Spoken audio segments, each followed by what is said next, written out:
안녕하세요. 하미교회 손호열 목사입니다. 지난 주간 여러분들 잘 지내셨습니까? 여전히 코로나19로 인해서 웃을 일이 많지 않은 이때에 여러분들과 저는 예수 그리스도를 믿는 믿음을 통해서 웃을 일이 많아지시기를 간절히 소원합니다. 이번 주 성경 말씀은 마태복음 1장 1절입니다. 아브라함의 자손이여 다윗의 자손인 예수 그리스도의 계보는 이러하다. 여러분들 중에 요즘 족보를 보시는 분이 있나요? 족보를 보시는 분들이 많지 않죠. 특히 젊은이들은 고리타분하다, 봉건적이다, 보기 어렵다라는 이유로 관심조차 두지 않아요.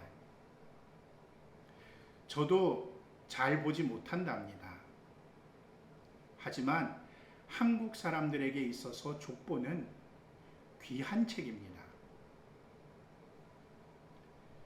족보는 한 시족의 계통과 혈통을 정리해 놓은 책이죠.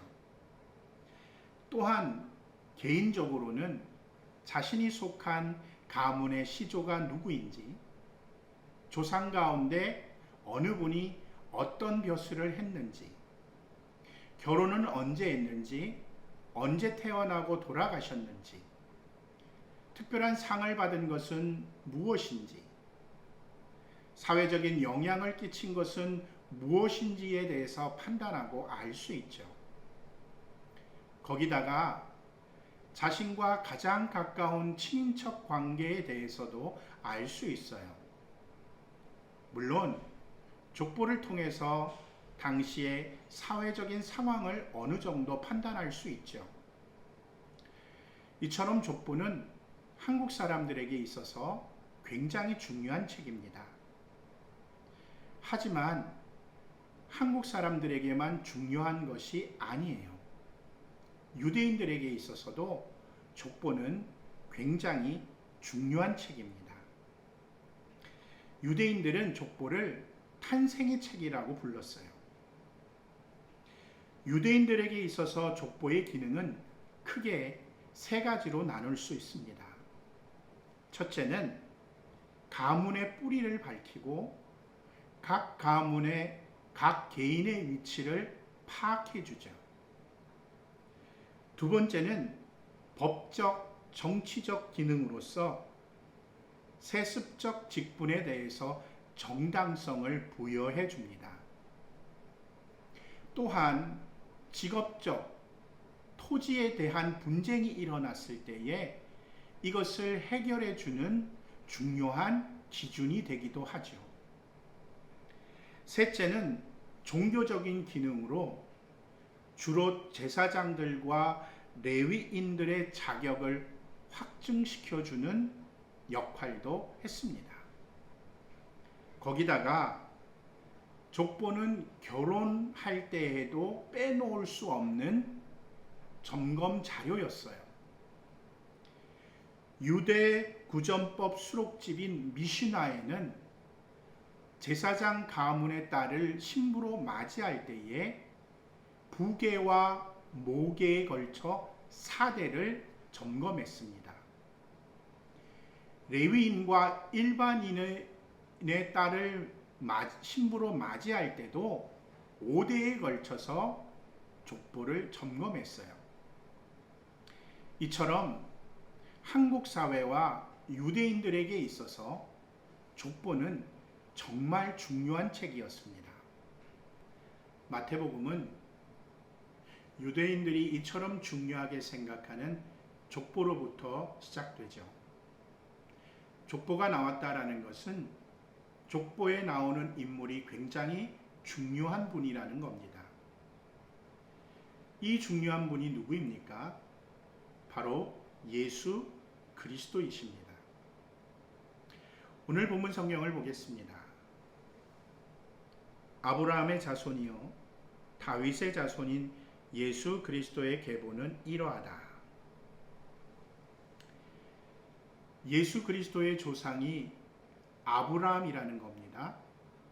다윗이라는 겁니다. 아브라함이 누구입니까? 유대인들은 스스로 아브라함의 자손이다 라고 이야기합니다. 창세기 12장 1절로 3절에 주님께서 아브라함에게 말씀하셨다. 너는 내가 살고 있는 땅과 내가 난 곳과 너희 아버지의 집을 떠나서 내가 보여주는 땅으로 가거라. 내가 너로 큰 민족이 되게 하고 너에게 복을 주어서 내가 크게 이름을 떨치게 하겠다. 너는 복의 근원이 될 것이다. 너를 축복하는 사람에게는 내가 복을 베풀고 너를 저주하는 사람에게는 내가 저주를 내릴 것이다. 땅에 사는 모든 민족이 너로 말미암아 복을 받을 것이다 라고 되어 있습니다. 결국 유대인들은 아브라함으로부터 나온 민족이라는 거예요. 다윗은 누구죠? 다윗은 이스라엘의 왕입니다. 최고 번영의 길로 들어서게 했던 왕이죠. 유대인들은 지금도 당시의 번영을 기억하고 기대하고 기다리고 있어요. 다윗 왕의 후손이 와서 자신들을 번영의 길로 이끌 것이다 라고 기대하고 있는 겁니다. 성경에서도 이사야 11장 1절에 보면 이새의 줄기에서 한 싹이 나며 그 뿌리에서 한 가지가 자라서 열매를 맺는다 라고 기록하면서 다윗의 후손에게서 메시아가 날 것을 기록하고 있어요. 마태복음의 기록자인 마태는 예수님을 아브라함의 자손이며 다윗의 자손으로 기록하면서 유대인들이 기다리는 메시아가 바로 예수님이라고 말하고 있는 겁니다.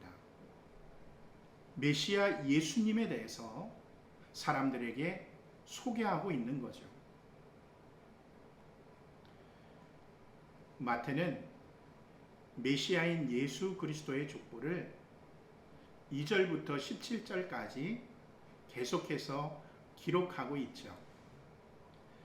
민족의 아버지인 아브라함으로부터 출발해서 최고의 왕인 다윗을 거쳐서 바벨론 포로 이전과 이후로 나누어서 누가 누구를 낳고 누가 누구를 낳고라는 방식으로 기록하고 있어요.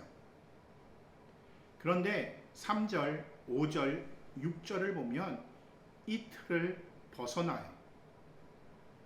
누가 누구에게서 누구를 낳았다라는 다른 표현 방식을 사용하고 있습니다.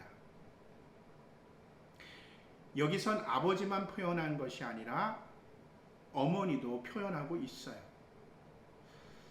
남자 중심의 족보에 여자가 들어간 거죠.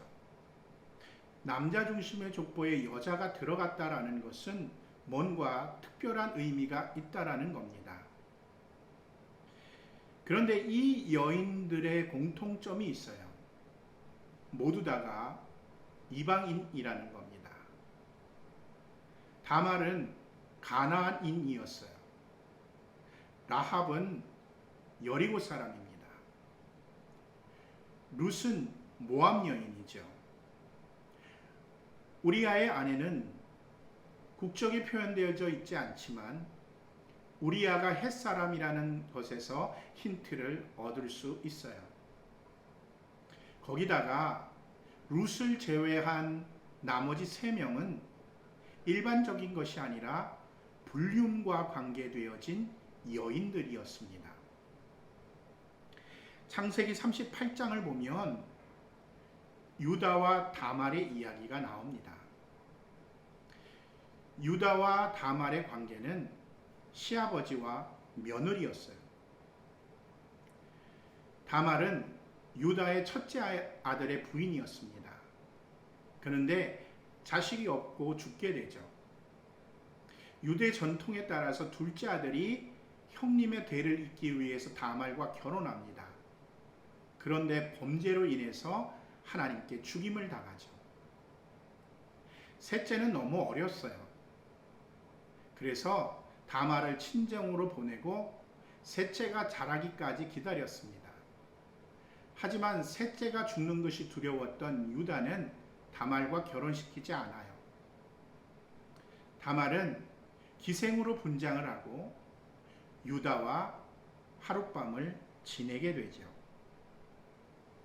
그리고 아이를 낳게 되는데 그들이 바로 베레스와 세라입니다.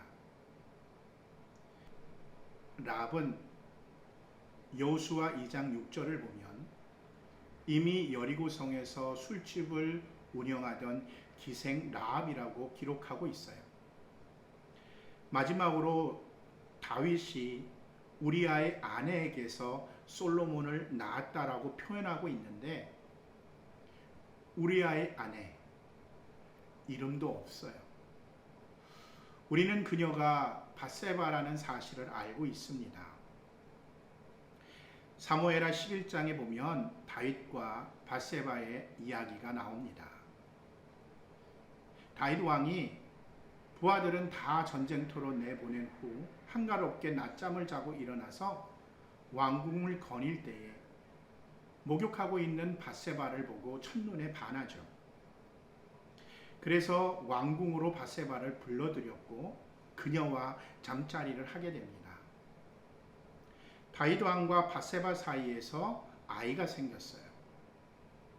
두 사람은 불륜을 덮고자 우리아를 전쟁터에서 죽게 합니다. 물론 다윗 왕은 하나님 앞에 기도해서 용서함을 받게 됩니다만 이때 갖게 된 아이는 죽게 되고 그 후로 태어난 사람이 바로 솔로몬입니다. 다윗과 밧세바, 즉 우리아의 아내는 불륜과 살인죄를 범한 거예요. 마태가 이름 없이 기록했다라는 것은 남편이 있었던 여인이 불륜을 통해서 아이를 낳았다라는 불륜의 기록 방식인 거죠.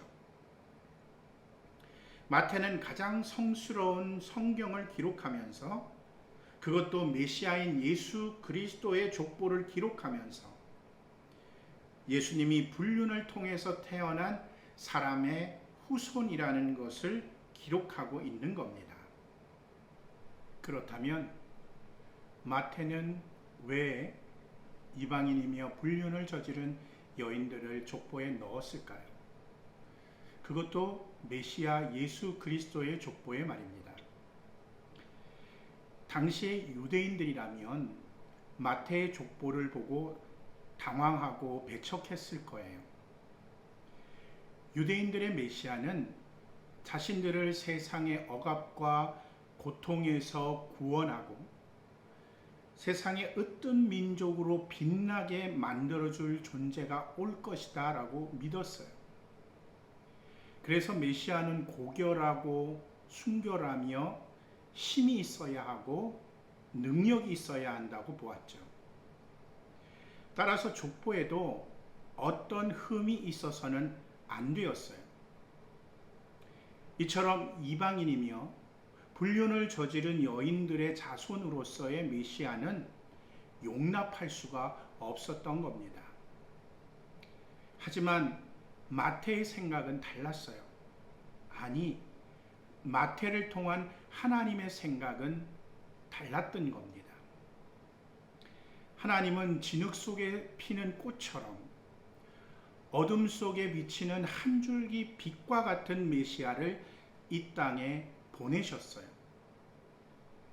유대인들은 자신을 구원할 정치적인 메시아를 기대했지만 하나님은 죄로 물든 이 세상을, 죄로 어두워진 이 세상을, 죄로 인해서 진흙과 같이 되어버린 이 세상을 구원할 메시아를 보낸 겁니다.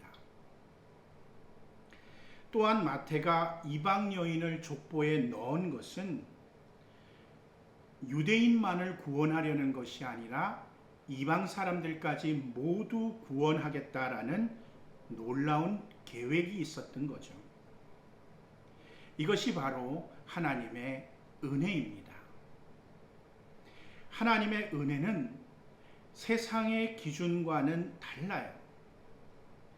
하나님의 은혜는 세상이 판단할 수 없는 기준을 적용하고 계십니다. 하나님은 세상의 가치와 율법, 법적, 종교적인 법칙에 따라 은혜를 베푸는 것이 아닙니다. 하나님의 은혜의 법칙에 따라 베푸시는 거예요. 예수님은 하나님의 은혜의 법칙을 따라서 이 땅에 메시아로 오신 겁니다. 그래서 족보에 들어갈 수 없는 이방인과 불륜을 저지른 여인들의 후손으로 오신 거예요. 하지만 예수님은 이방인들의 후손으로 오셨기에, 불륜을 저지른 여인들의 자손으로 오셨기 때문에 세상에 살면서 죄인들의 아픔을 아셨고 죄인들의 고통을 아셨어요. 그래서 그들과 함께 공감하셨고 그들과 함께 우셨고 그들의 아픔을 고치셨고 그들의 힘듦을 위로하셨던 겁니다. 여러분에게 예수님은 어떤 메시아로 오셨습니까? 예수님은 모든 인류의 구원자로 오셨어요. 진흙 속의 꽃처럼, 어둠 속의 한 줄기 빛처럼, 진흙과 같은, 암흑과 같은 세상의 죄인의 구원자로 오셨어요. 그래서 죄인을 인정하셨죠. 죄인에 대해서 긍휼히 여기셨어요. 얼마 전 잠을 자는데 제가 2번이나 죽는 꿈을 꿨습니다. 너무 놀라서 일어나 보니까 새벽 4시가 넘었어요. 사실 너무 무서웠습니다. 그리고 생각했어요. 내가 무슨 죄를 졌지? 내가 정말 죽는 건가? 바로의 꿈을 해석할 때에 요셉은 연속 2번 꾼 것을 가지고 속히 될 것이다 라고 예언을 하죠. 그런 생각이 드니까 더 두려워졌어요. 그래서 침대에서 무릎을 꿇고 하나님께 기도했습니다. 주여, 이 죄인을 불쌍히 여기소서. 이처럼 두려움을 주는 사단으로부터 구원하여 주옵소서. 얼마를 기도했는지 모릅니다. 그런데 한참을 기도하고 나니까 이 마음속에 평화가 찾아오는 거예요. 그러면서 머리에 스쳐 지나가는 생각이 바로 오늘 본문의 족보였습니다.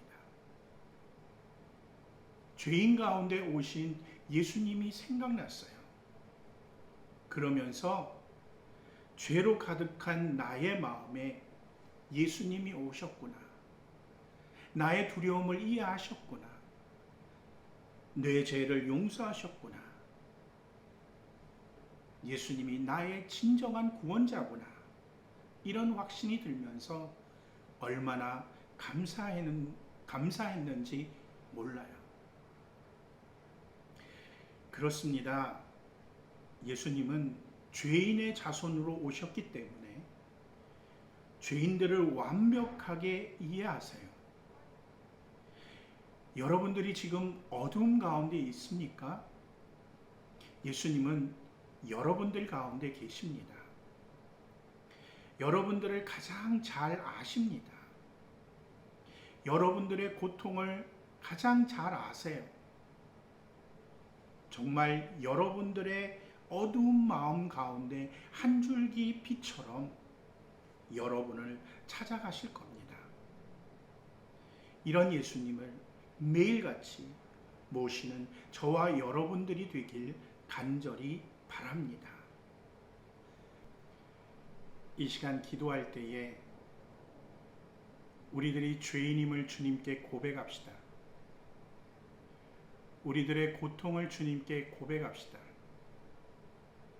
우리들의 빛으로 구원자로 예수님께서 오시길 원한다고 기도합시다. 주님은 분명히 저와 여러분들을 찾아올 것입니다. 다음 주에 뵙겠습니다.